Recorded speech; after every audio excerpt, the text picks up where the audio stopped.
Praise lord అందరికీ. How are you all? I hope మీరందరి దేవుని కృప వలన అందరు క్షేమంగా ఉన్నారని బలంగా దేవుని విశ్వసిస్తూ ప్రార్థిస్తున్నాను. ఈరోజు నేను మాట్లాడబోయే దేవుని యొక్క మాటలు కీర్తనలు 53. దేవుడు లేడని బుద్ధిహీనులు తమ హృదయంలో అనుకుందురు, వారు చెడిపోయిన వారు అసహ్య కార్యములు చేదురు. మేలు చేయువాడు ఒకడునో లేడు, వివేకము కలిగి దేవుని వెదుకువారు కలరేమో అని దేవుడు ఆకాశము నుండి చూచి నరులను పరిశీలించును అంట. దేవుడు బుద్ధిహీనులంట దేవుడు లేరని వారి హృదయంలో అనుకుంటారంట. బుద్ధిహీనులు ఎవరు? జ్ఞానవంతులు ఎవరు? దేవుని నమ్మిన వారు జ్ఞానవంతులు. దేవుడు లేడు అనేవారు అజ్ఞానులు, ఎప్పటికైనా అజ్ఞానులు. వారు చెడు మార్గంలో వెళ్ళే వాళ్ళంతా బుద్ధిహీనంగా ప్రవర్తించేవాళ్ళు. జ్ఞానవంతులు ఏంది? మన దేవుడు నిజమైన దేవుడు ఎవరని తెలుసుకొని దేవుని మార్గం గుండా ప్రయాణించి దేవుని వాక్యంలో నిలబడేవారు జ్ఞానవంతులు. సో బుద్ధిహీనుల యొక్క మనసు ఎలా ఉంటుందంటే, ఇప్పుడు ఉన్నాము, మన సిస్టర్స్, మన యాన్సిస్టర్స్ అనేవాళ్ళు చెప్పగలుగుతాం. మన జీన్స్ని బట్టి, జెనెటికల్ బ్యాక్గ్రౌండ్ నుంచి డిఎన్ఏను టెస్ట్ చేసి మన పితరుల యాన్సిస్టర్స్, మన తాతలను మనం చెప్పగలము. మన తాతలను మన గ్రాండ్ మదర్ని చెప్పడం ఎంతో పాసిబిలిటీ ఉంటుంది. వాళ్ళ గ్రాండ్ ఫాదర్ని వీ కెన్ ట్రై, అంటే మనం చెప్పడానికి వీలు ఉంటుంది. వాళ్ళ తరముల ముందు అది ఎవరికి తెలుసండి? ఎవరికి తెలీదు. ఎందుకంటే బుద్ధిహీనులంట. అలాగే బుద్ధిహీనులు దేవుడు లేరు అన్నంత మాత్రాన దేవుడు లేకుండా అనేది జరగదు. మనం ఉన్నాము అంటే మన యాన్సిస్టర్స్ ఉన్నారు. మన యాన్సిస్టర్స్ ఉన్నారంటే వాళ్ళ యాన్సిస్టర్స్ ఉన్నారు. వాళ్ళ పితరుల నుంచి మనం వచ్చిన వారమే. అలాంటి దేవుడు ఆదాము అంటే ఆడమ్ ఈవిని క్రియేట్ చేసి దేవుడు వారి నుంచి వచ్చిన వారమే మనం అందరం. సో అదేవిధంగా దేవుడు మొదటగా ఆదామును అవ్వను తయారు చేసిన తర్వాత మనము వారి నుంచి వచ్చిన వారమే. అదేవిధంగా దేవుడు లేరు అనే వాళ్ళు ఎలా అంటే బుద్ధిహీనులంట. బుద్ధిహీనులే వాళ్ళ యొక్క తలంపులు ఎలా ఉంటాయంటే, దేవుడు లేరు, ఎవరూ లేరు. అసలు దేవుడు అనేవారు కొంతమంది కాంట్రవర్షియల్గా ఉంటారు. అంటే దేవుడు లేడు, అసలు దయ్యమో లేదు, దేవుడు లేరు అనేవారు ఉంటారు. కొంతమంది దేవుడు ఉన్నారంటే, కొంతమంది నమ్మని వాళ్ళు ఉంటారు. వారికి దేవుడు మాట్లాడుతున్న మాటలు ఏంటంటే, దేవుడు అనుకుంటాడంట ఆకాశం నుంచి దేవుడు అనేవాడు లేరని బుద్ధిహీనులు, అజ్ఞానులు అనుకుంటారంట. బుద్ధిహీనులకు కలిగే ఫలం ఏంటి? చివరికి ఒక జ్ఞానం లేకుండా నశించిపోతారు. సో జ్ఞానం లేకుండా ప్రవర్తించకుండా ప్రతి ఒక్కరూ దేవుడిని వెతికే వారిగా ఉండాలి.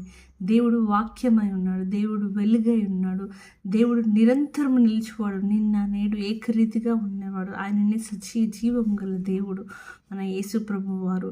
ఆయనను మీరు నమ్మిన ఎడల విశ్వాసం చొప్పున మీరు తప్పక ఈ అంత్య దినములలో రక్షించబడడానికి అవకాశం ఉంటుంది. నమ్మని వారికి శిక్ష విధించబడుతుంది. కాబట్టి దేవుని వెతికే వారిగా ఉండండి. సో దేవుడు ఎవరు వెతుకుతారు? నా కోసం వెతికేవారు ఎవరు ఉన్నారని ఆకాశం నుంచి ఈ లోకమంతటిలో ఆయన కన్నులు సంచరించున్న వివేకము కలిగి వెతుకుగాల వారెవరు అంటే, అంత్య దినములలో ఎటువైపు పరిగెడుతున్నారు, ఎటువైపు వర్క్స్ అని అంటే యాక్టివిటీస్, బయట లోకపరమైన యాక్టివిటీస్లో వెళ్ళడము. కానీ దేవుని కొరకు ఒక సమయం అన్న వెచ్చిస్తున్నారా? దేవుని వాక్యం ఎవరైనా లోబడుతున్నారా? దేవుని యందు భయభక్తులు కలిగి జీవిస్తున్నారా? ఒకసారి మిమ్మల్ని మీరు ప్రశ్నించుకోండి. ఎందుకంటే మనం ఉన్నది చివరి దినములలో దేవుని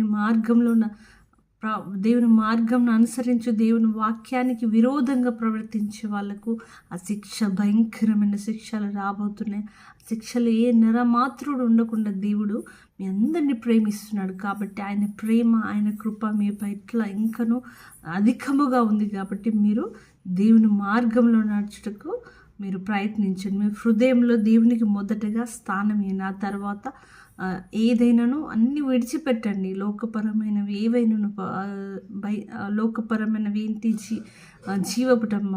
జీవపు టమ్మము వాటి యందు మనసు ఉంచక, అంటే ఆశలు అందరికీ ఉంటుంది. దేవుడు ఆశను తీర్చువాడు, ఆశ గల ప్రాణంను తీర్చు దేవుడు. కానీ ఆశ అనేది ఉండాలి, కానీ అధిక ఆశల చేత లోకపరమైన వాటిలలో మనీ అని అనేకమైన దుష్కార్యముల చేత మీ హృదయం తలంపుల చేత నిండుకొని దేవుని మార్గమును త్రోవ తప్పిన my dear brothers and sisters and all and ఎవరైనా ఉంటే దేవుని మార్గంలో ఇప్పుడే దేవుడు మిమ్మల్ని పిలుస్తున్నాడు. ఈ క్షణమే ఆయన రాకడ సమీపంగా ఉంది. దేవుని మార్గంలో నడుచుటకు సహాయంను దేవుడు కృప చూపుతాడు. కాబట్టి మీరు ప్రార్థన విశ్వాసాన్ని విడిచిపెట్టక దేవుని మార్గంలో నడవండి. దేవుడు ఆకాశమందు చూచి నరులను వెతుకుచుండేనంట. వారందరూ బొత్తిగా చెడిపోయి ఉన్నారంట. ఆయన ఆకాశం నుంచి చూసినప్పుడు ప్రతి ఒక్క నరులు ఏదో ఒక పాపపు క్రియల చేత భయంకరమైన ఊపిలో పడిపోయి డ్రగ్స్ అని, డ్రింకింగ్ అని, స్మోకింగ్ అని, యవన కాలంలో పడే భయంకరమైన పాపపు క్రియల చేత వారు ఇప్పటికీ ఇంకను ఉండంటే ఇప్పుడే మీతో మాట్లాడుతున్న మాట దేవుడు. ఇంకా మీపైన దేవుడు కృప చూపుతా. ఆ కృపను తీసివేసిన మరుక్షణమే మీరు భయంకరమైన ఆ ఒక ఊబిలో పడిపోతుంది. మిమ్మల్ని రక్షించడానికి ఏ నరుడు, ఎవరు, ఏ కుటుంబ సభ్యులు, ఎవరు స్నేహితులు, బంధువులు, మిత్రులు ఎవరు రారు. సో ఆ యొక్క భయంకరమైన శిక్షకు పడిపోకుండా దేవుడు మిమ్మల్ని ఇంకను కాపాడాలని చివరిసారిగా మీకు అవకాశము ఇంకా ఇస్తున్నాడు. ఈ అవకాశాన్ని ఎవరైతే అవకాశాన్ని యూటిలైజ్ చేసుకొని దేవుని మార్గంలో నడిచి దేవుని యందు ప్రార్థన యందు భయభక్తులతోటి వాక్యం యందు భయభక్తుల చేత బుద్ధిగల కన్యకల వలె బుద్ధిమంతుల వలె ఉంటే దేవుడు తప్పక మీ కొరకు మేలుల చేత ఆయన రాజ్యంలో స్థానం ఇస్తాడు. ఆ యొక్క భయంకరమైన అపవాది క్రియల నుంచి బయటికి రమ్మని దేవుడు ఇప్పుడే మీతో మాట్లాడుతున్న మాటలు. దేవుని మాటకు లోబడండి. ఆయన మిమ్మల్ని ప్రేమిస్తున్నాడు. ఎందుకంటే ఆయన మేలు చేయవాడు స్నేహితుడు గాయములు చేయను అంటే శిక్షార్థమైన గద్దింపులు అవి జీవ మార్గములు అంట. శిక్షార్థమైన గద్దింపులు అంటే ఇప్పుడు మన తల్లిదండ్రులు, మన పేరెంట్స్, మన స్నేహితులు ఏదైనా మంచి మేలు కొరకు మనం శిక్షించినప్పుడు అవి మన మేలు కొరకే ఉంటుంది. దేవుడు కూడా మీ మేలు కొరకే ఈ వాక్యం ద్వారా మీతో మాట్లాడుతున్నాడు. కాబట్టి ప్రతి ఒక్కరు మారు మనసు పొందిన వారు నిజమైన దేవుడు ఎరిగి తెలుసుకొని దేవుని వైపు మరలా ఉంది, దేవుని వైపు తట్టి తిరిగి రమ్మని దేవుడు తప్పిపోయిన కుమారుని ఎలాగో పిలుచుకున్నాడో మీ అందరినీ దేవుడు ఇంకను ఆయన కృప, ఆయన ప్రేమ మీ పట్ల అధికముగా ఉంది. సో ఈ యొక్క చివరి అవకాశంను ఎవరైతే విడిచిపెడతారో అది విడిచిపెట్టిన తర్వాత దేవుని మరి ఎప్పుడు మీరు చూడలేకుండా ఈ లోకపరమైన వాటిలో అపవాది క్రియల చేత ఈడ్చుకొని నరక ఊబిలో పాప క్రియల చేత పట్టబడి దేవుని రాజ్యమును దేవుని యొక్క పరలోకమును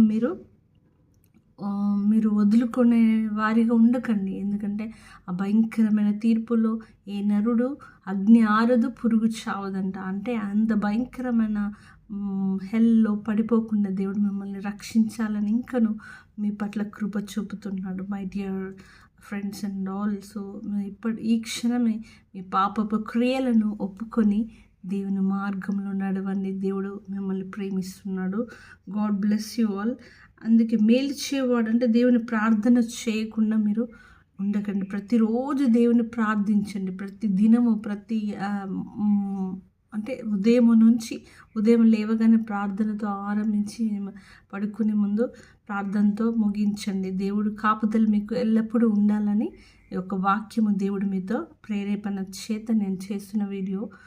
so God bless you all. God bless you. Thank you.